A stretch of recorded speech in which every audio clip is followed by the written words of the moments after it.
तो hello everyone, आज का जो हमारा लेक्चर है वो है सेकंड लेक्चर है। एंड जो हम पढ़ रहे थे वो पढ़ रहे थे हम drug acting on the nervous system.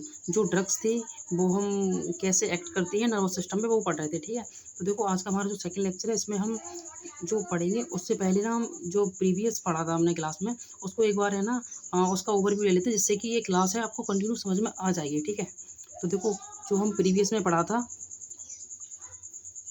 तो देखो जो हमने मतलब प्रीवियस क्लास में पढ़ा था वो हमने पढ़ा था पहले एनाल्जेसिक। ठीक है, एनाल्जेसिक देखा था, ठीक है ना,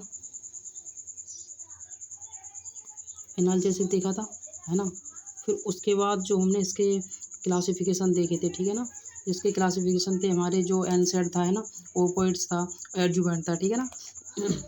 तो जैसे कि एनसेड हो गया, ठीक है, इसका सेकंड था ओपोइड हो गया, ठीक है ना, ओपोइड्स।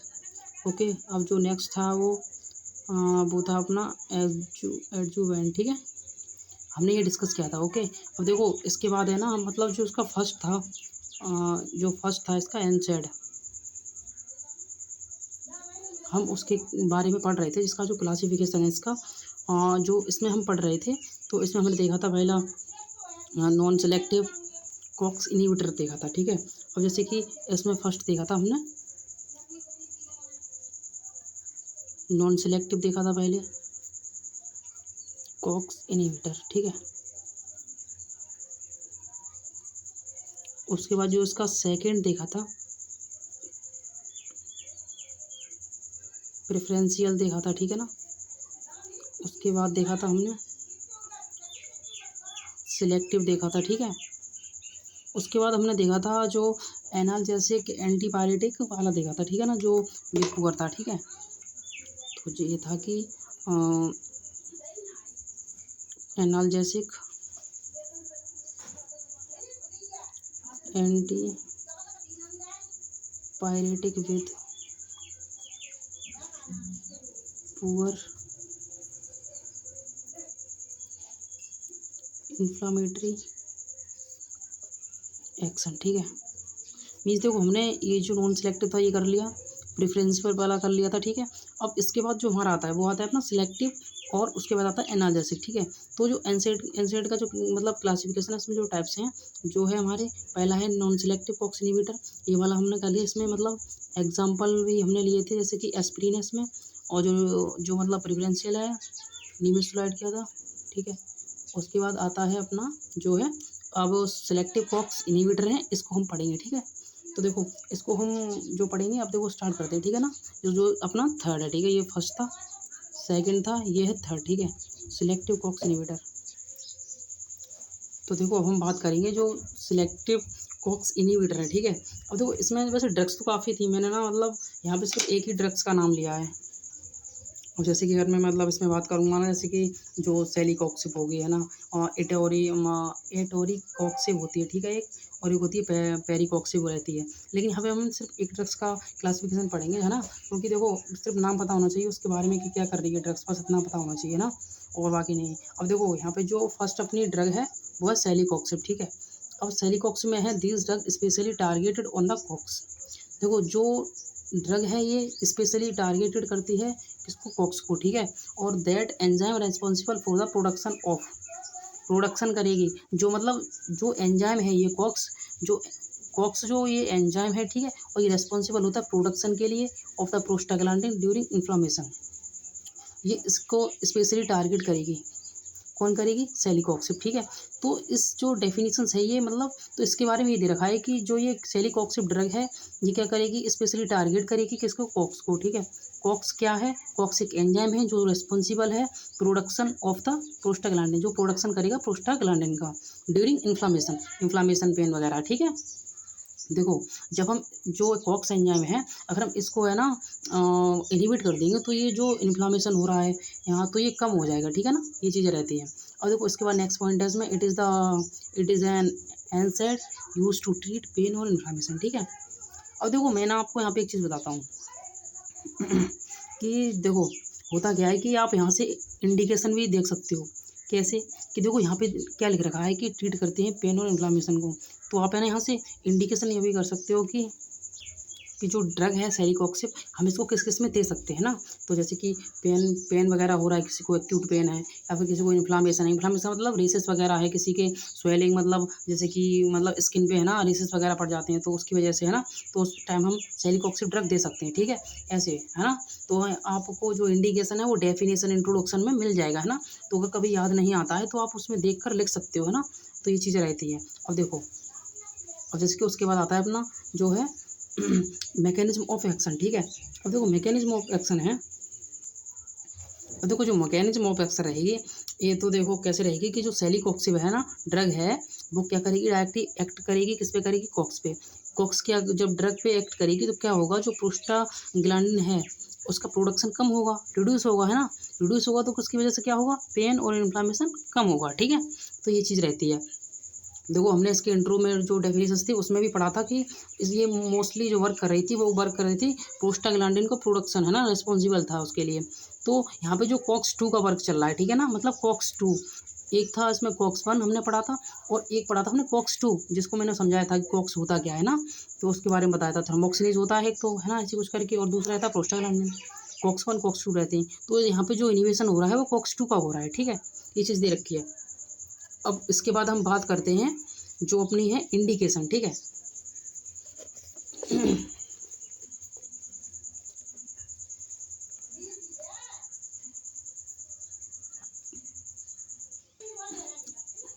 अब देखो हम बात करेंगे कि जो मतलब कॉन्ट्रा इंडिकेशन क्या रहते हैं इसके, है ना। तो कॉन्ट्रा इंडिकेशन जो रहते हैं जैसे कि हाइपर सेंसिटिविटी हो गया, सीवियर हेपेटिक इम्पेयरमेंट है। हेपेटिक मीन्स जो है जैसे कि एक मतलब यहाँ पे एक टर्म देखी होगी आपने, हेपेटोमेगाली, है ना। तो हेपेटोमेगाली वगैरह हो गया, है ना, तो वो सारी चीज़ें। सीवियर हार्ट फेलर है ना, हार्ट की डिसीज़ मतलब कोई कंडीशन है तो उसमें नहीं देनी हमको, है ना। तो वो सारी चीज़ें रहती हैं।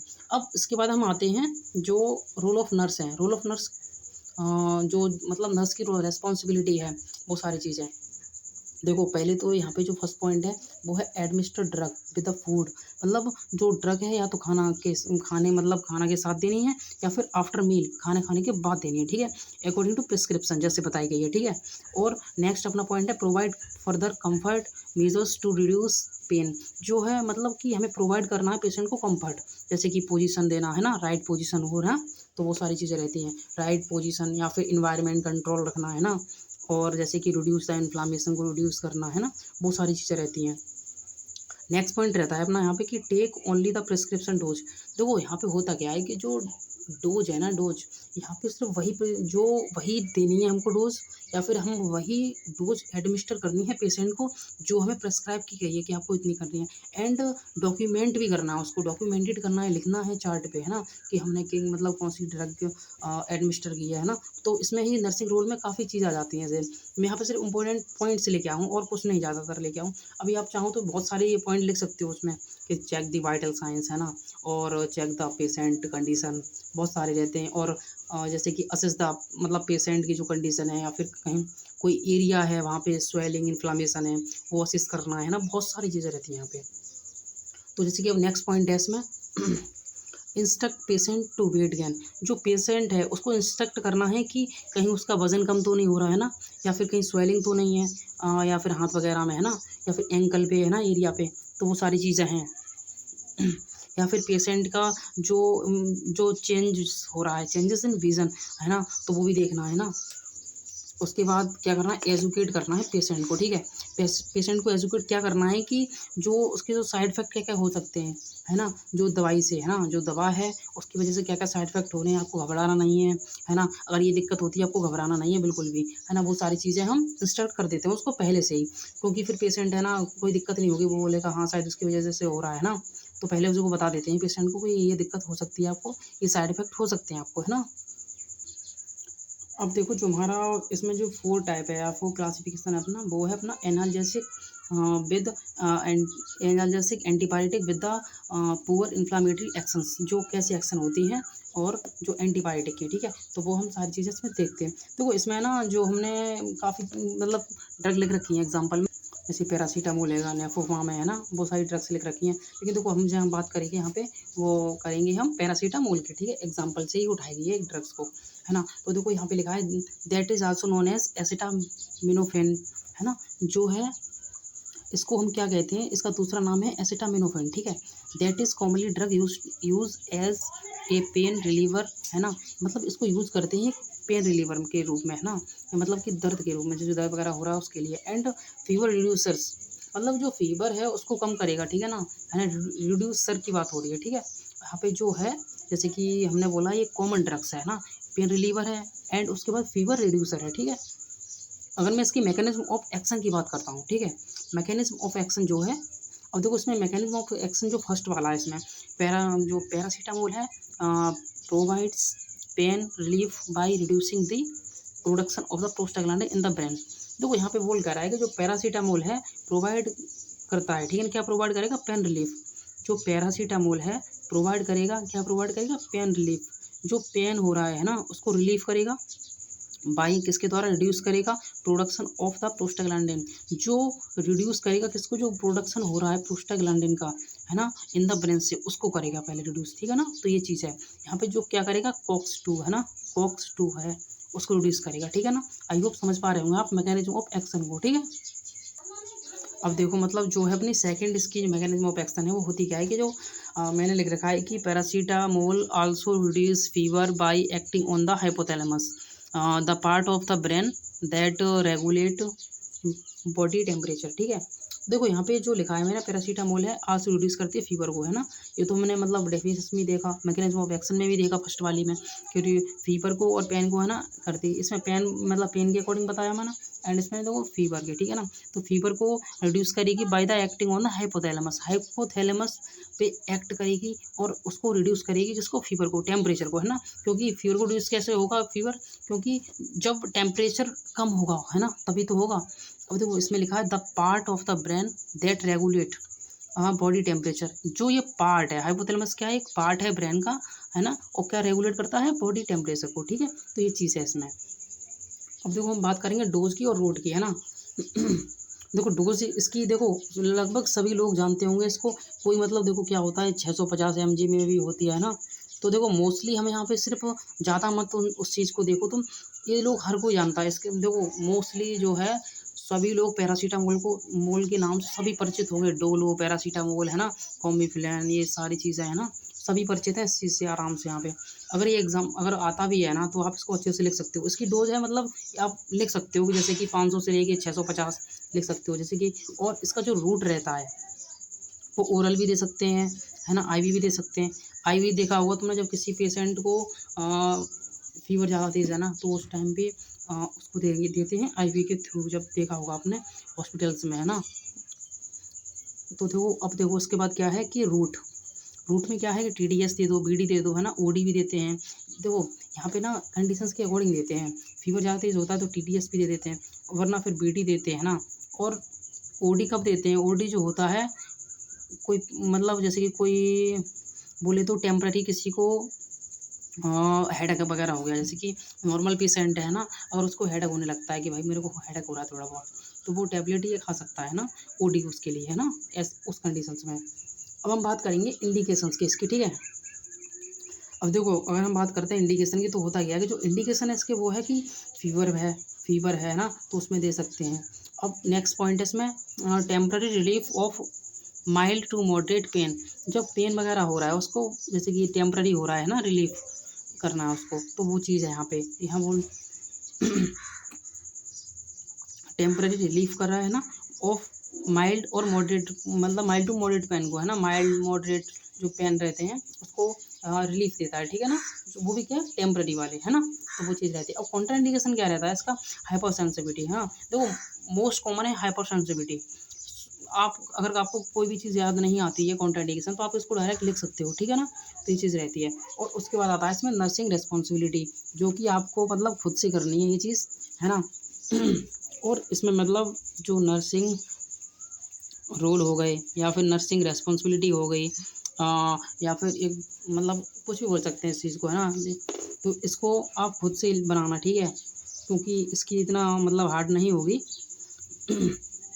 देखो मोस्टली जो क्या क्या है इसमें, पहले तो हम वाइटल साइन चेक करते हैं, मोस्टली टेम्परेचर चेक करते हैं पेशेंट का, ठीक है यहाँ मैं बता दे रहा हूँ 2-3 पॉइंट। अब देखो टेम्परेचर चेक करेंगे, है ना, कहीं मतलब ज़्यादा हाई तो नहीं है, ज़्यादा हाई है तो टैबलेट नहीं दें, है ना, थोड़ा टाइम में दें, है ना।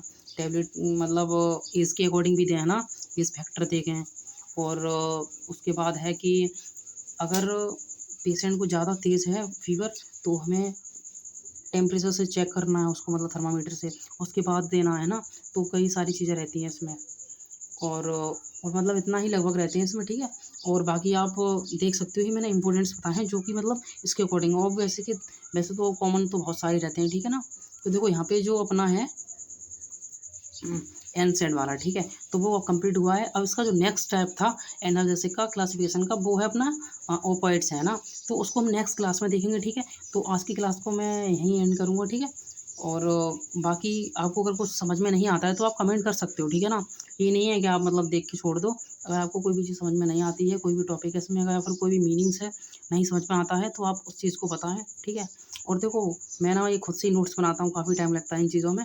तो आप ऐसा नहीं है कि सोचो मैं किसी की मतलब नोटबुक वगैरह नोट्स ले लिए उससे बनाया, ऐसा कुछ नहीं। मैं खुद से बना के उसके बाद लेके आता हूँ यहाँ पे, उसको ही प्रेजेंट करता हूँ, है ना।